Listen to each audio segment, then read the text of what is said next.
So you should understand fundamentally that the reason why the Jews of Chelm moved to Chelm's Pond was that the real estate broker offered them a land deal, which was really hard to believe. He said that this tract of land, every acre is 2 acres. You can till the soil with a teaspoon. And there are not only 4 seasons, there are 5. And moreover, there's this pond, which just happens to be named Chelm's Pond. So this looked like a good deal. Of course, some of the people were a little skeptical about these real estate claims. But when they got here, they realized that it was all true. Every acre is 2 acres because, you see, the land is so hilly. If you were to flatten it out, you'd have 2 acres. Right. And you can till the soil with a teaspoon because that's just about as deep as you can go, and then you hit bedrock.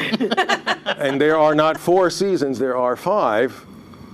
Summer, fall, winter, spring, black fly season.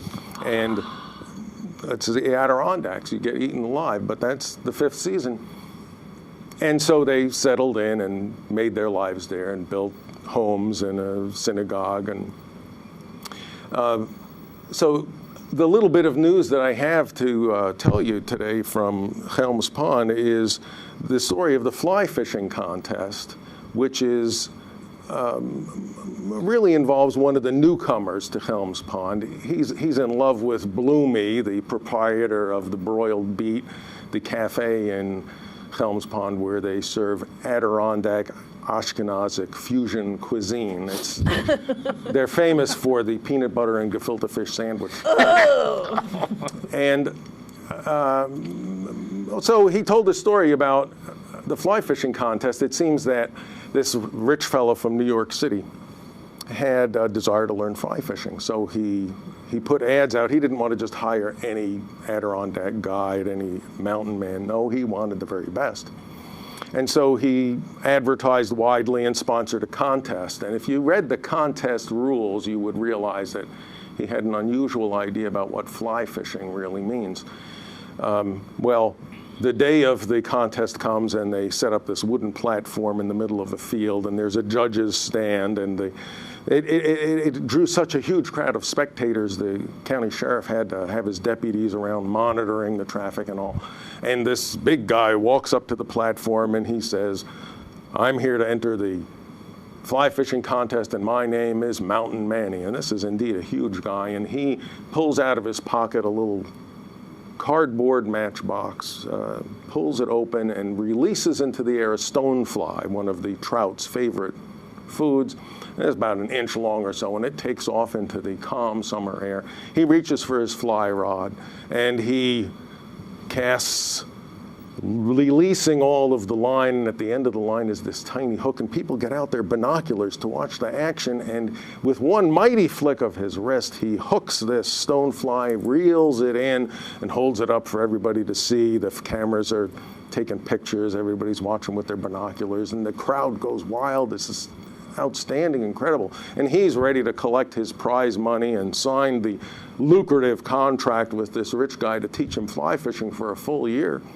When another guy walks up, he says, "I'm here to enter the competition for the fly fishing contest, and my name is Giant Jim." And this guy's huge. He's like 6.5 feet tall, and he weighs 250 pounds. And he reaches into his pocket, pulls out a little matchbox, and releases a mayfly just about 1/2 an inch big, the favorite, the most favorite of the favorite trout foods. And it takes off into the breeze of the summer.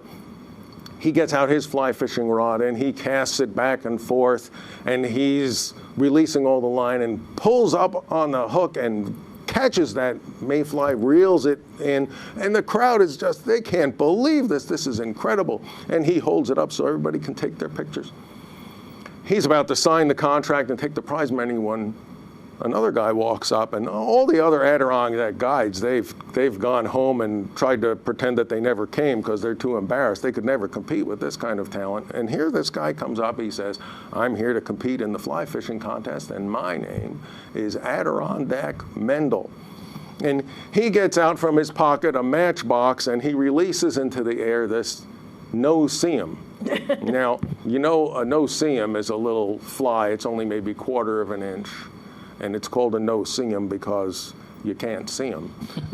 In the wild, you know, if you ever see all of a sudden somebody like runs off the trail and jumps into a lake, it's probably because they ran into a swarm of no-see-ems. These are like little tiny invisible flying piranha. They just eat you alive.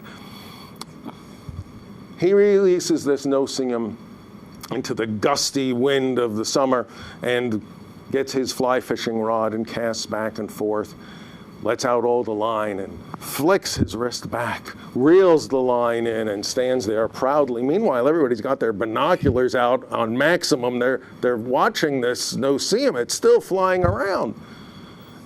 He's standing there so proud. The judge says, "But Mr. Adirondack Mendel, your no-see-em, it's still flying around."